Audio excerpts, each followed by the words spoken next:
Mitos Marvel. O que isso aqui tem de especial? O que é Mitos Marvel? Para quem não sabe, esse quadrinho escrito pelo Paul Jenkins vai ser republicado e não vai ser a primeira vez que é republicado. E qual que é a moral dele? Por que ele é importante? O que nós vamos encontrar aqui dentro?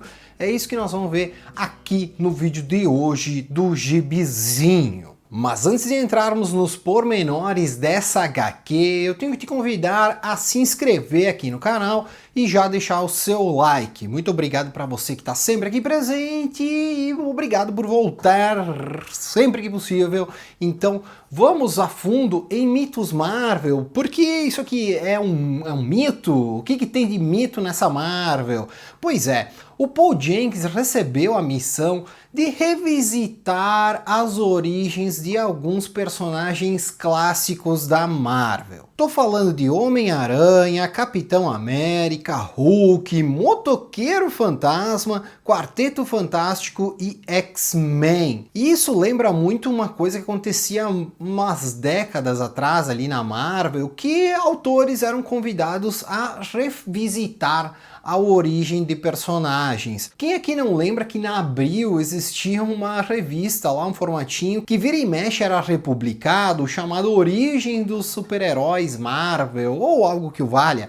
E essas edições aí traziam geralmente reformulações ou era apenas uma revisita às origens de grandes personagens da Marvel. Em alguns casos, claro, trazia a versão original da origem desses personagens, mas em várias vezes era uma história um pouquinho mais requintada, um pouquinho diferente. E em 2006, então, o Paul Jenkins revisitou a origem desses personagens. Claro que são personagens que estão sempre em alta, menos o Motoqueiro Fantasma, né? Que ele tem então suas horas que ele aparece e que some. Nesse momento aqui tinha alguns quadrinhos dele que estavam sendo publicados e enfim, ele estava em voga e então a Marvel decidiu também botar o Motoqueiro Fantasma junto aí nessa revisita. Não tem nada extremamente novo, algo revolucionário nessas histórias aqui, ele não mudou nada dos elementos muito clássicos dessas histórias. É claro que tem alguma diferença,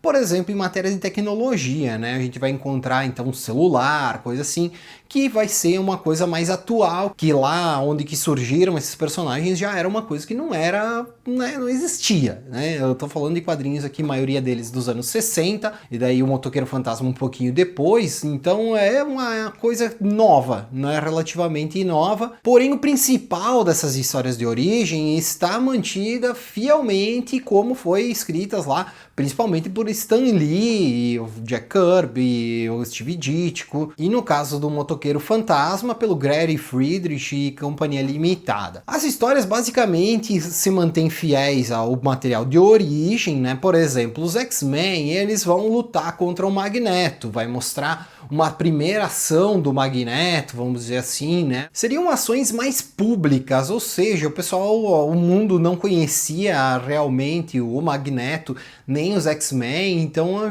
eles, apesar de já existirem, eles atuaram então abertamente ao público. O Magneto vai enfrentar alguns extremistas da humanidade, alguns caras aí que mataram mutantes, isso é assim que ele vai explicar ali na história, e por fim ele vai atacar o próprio governo dos Estados Unidos, que estava fazendo então experiências em mutantes, coisas assim. O Xavier vai ali com a sua equipe formada pelo Ciclope, o Fera, Jean Grey, o Anjo, o Homem de Gelo, e eles fazem então essa primeira missão, uma missão que é um pouquinho arriscada, até porque eles estavam bem no começo, não haviam atuado ainda, apesar de terem todo aquele treinamento na sala de perigo, sabe, todas aquelas coisas que a gente já conhece há tempo aí pensando em X-Men. Porém, eles ainda não haviam lutado em campo, e eles fazem esse confronto aí com o Magneto. O próprio Magneto se contém um pouco, né, nesse primeiro momento, mas a luta é bem interessante e bem perigosa.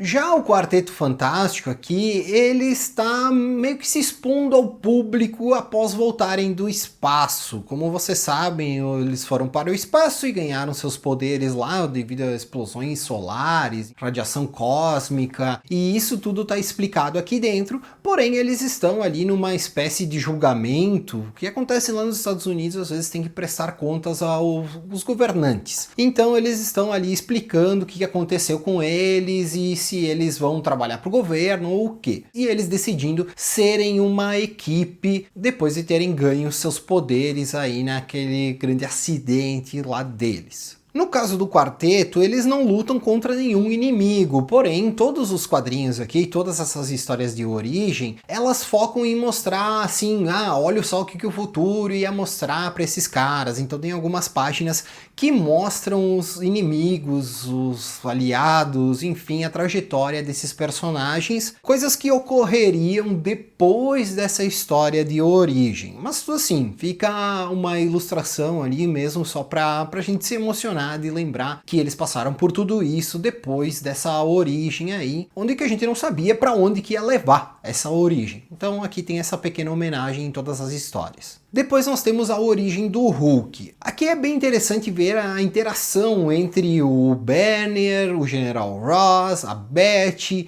e como isso tudo, essa integração entre eles, fez com que o Hulk surgisse, ou enfim, né, ele criasse a sua própria trajetória a partir do momento que sofre lá a explosão gama, lá que o Banner acaba absorvendo, salvando o Rick Jones, aquela história de origem clássica. Aqui já fica subentendido que o Banner tinha um certo controle sobre o Hulk, não tanto. Aqui também é bem lembrado os problemas com seu pai, os acessos de raiva que ele tinha, né, seus problemas aí com o nervosismos e etc, né, o quanto isso deixava ele explosivo, e que daí é um fator interessante aí para o surgimento do Hulk, né, um ponto que ele ficava nervoso. Porém, o Hulk, a primeira ação que ele toma não é necessariamente de um ser sem noção nenhuma, né, ele ataca justamente a base Gama e acaba destruindo a base Gama por completo, e justamente porque o General Ross falou pro Banner que tudo aquilo que ele fez ali pro governo, né, que o governo meio que foi o patrocinador dessa pesquisa dele, o Ross disse sim que isso ia ser usado para destruição de inimigos, em matéria de guerra e etc. O Banner não queria isso, né? Ele não queria que isso acontecesse, e a partir do momento então que ele é deslocado ali, ele é demitido, ele é expulso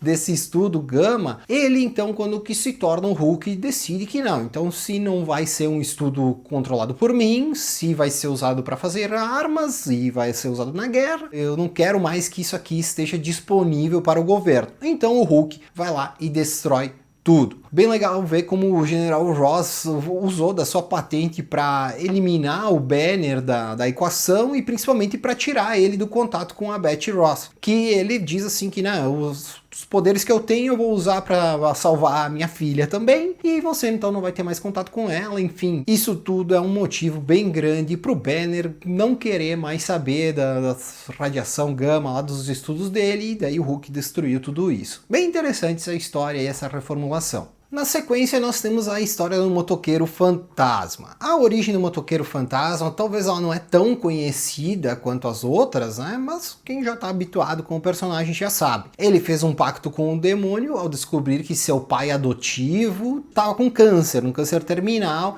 e ele então decidiu... Não bem decidiu, mas ele foi procurado pelo demônio e ele aceitou que o demônio salvasse a vida do seu pai adotivo, mas em troca ele deveria atender aos pedidos do diabo. Porém, esse pai adotivo dele acaba morrendo num acidente, então meio que salvou ele do câncer, mas não salvou a vida dele em si. E isso dá uma loucura na cabeça do Johnny Blaze, e ele vai então, num momento aí que ele vai se apresentar ali em Las Vegas, um negócio gigantesco, ele vai fazer a maior ação que ele já fez até então, que ele era um dublê, né? Então ele fazia ali seus saltos de moto, etc. E nesse momento, então, quando que ele vai fazer esse salto fenomenal, ele vai lá e se transforma no motoqueiro fantasma no meio desse salto. E é muito legal ver a arte do Paulo Rivera com o motoqueiro fantasma. Para mim, esse aqui é o desenho mais fenomenal de todos.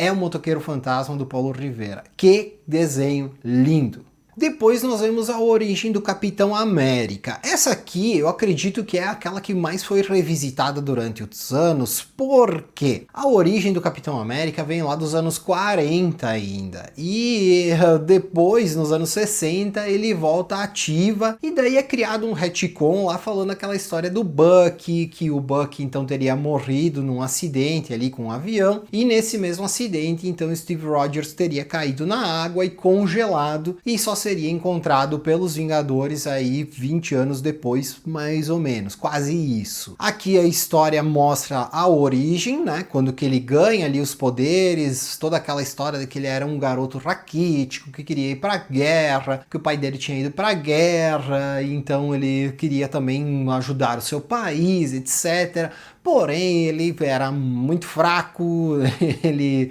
tinha problema ali que também não se alimentava direito, enfim, era muito pobre, toda aquela tristeza lá que a gente já viu anteriormente, viu nos filmes também. E essa história então vai mostrar toda essa origem e vai mostrar também ali ele atuando durante a guerra e o acidente do Bucky, tudo numa linha cronológica que, né, com o tempo ela se tornou a real. Aqui também vai mostrar ele voltando ao mundo, né, depois de congelar ali, explicando um pouco que nenhuma outra pessoa teria sobrevivido ao cair na água ou congelar na água, porém isso se deve então ao soro do super soldado que salvou ele desse acidente e tudo mais. Essa história aqui, ela é bem interessante e sempre quando que vai falar a origem do Capitão América, coisas assim, sempre eles pegam uma parte emocionante, que é esse aqui dos veteranos de guerra e tudo mais. Então ele reencontra um cara que aqui, né, eu não me lembro de ter ouvido falar desse cara aqui anteriormente, mas é um amigo dele de infância, que não era bem um amigo dele de infância, era um cara que fazia bullying com ele quando ele era pequeno. E depois, com o tempo, então os dois foram lá, serviram junto na guerra e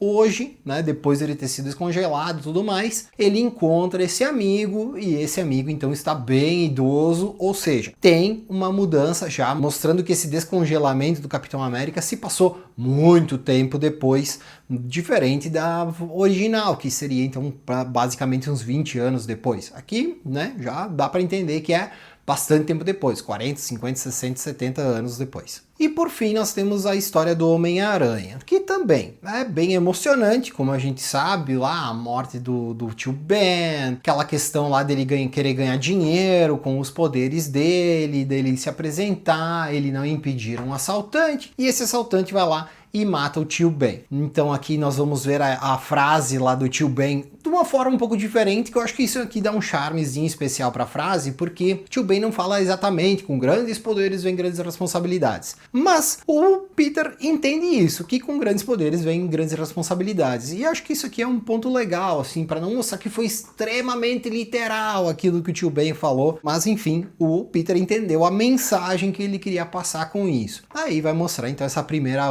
atuação aí do Homem-Aranha pegando esse inimigo ali, né, o cara que matou o tio Ben, e ele então decidindo que ele não pode simplesmente matar esse cara porque com grandes poderes vem grandes responsabilidades. Então, bem interessante também aqui a origem do Homem-Aranha, que essa eu acho que é a mais revisitada de todas, porque a gente já viu ela diversas vezes nos quadrinhos mesmo, já vários autores escreveram essa origem aqui, e também a gente já viu nos filmes, 2 vezes no mínimo, porque daí tem uma ali que os caras deram uma forma um pouco diferente, acho que é por isso que o Tom Holland não é tão interessante como o Homem-Aranha. Bom, mas o que nós temos especialmente de diferente nessas histórias é realmente a arte. O desenhista Paulo Rivera tem um desenho bem peculiar, ele lembra um pouco o estilo do Alex Ross, porém ele tem uma dinâmica melhor. Daí agora você vai dizer assim, como assim melhor que Alex Ross? Bom, o Alex Ross ele é muito posado, ele é muito firme, né? As posições deles que ele faz ali para os personagens, tudo é muito rígido, né? Ele procura fazer com base em fotos, então ele não tem um dinamismo, vamos dizer assim, e o Paulo Rivera já sim, ele consegue fazer uma ação mais performática, mais legal pro quadrinho, e daí agora se você vai dizer que estou errado, tudo bem, você tem o direito de você estar errado. O Paul Jenkins é um autor muito bom, ele sabe escrever muito bem, mas o que mais chama a atenção realmente, pensando em quem está habituado com o quadrinho convencional,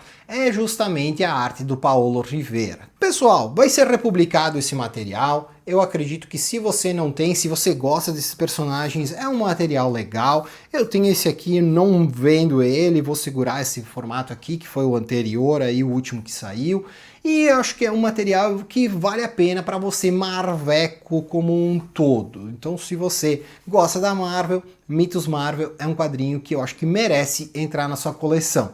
Agora me diz aí se você já leu esse quadrinho aqui, se você realmente acha que é algo fantástico, que é algo que realmente mereça estar na coleção de todo fã da Marvel. Comenta aí, vamos conversar nos comentários. Beleza? Era isso por hoje, meu forte abraço e tchau!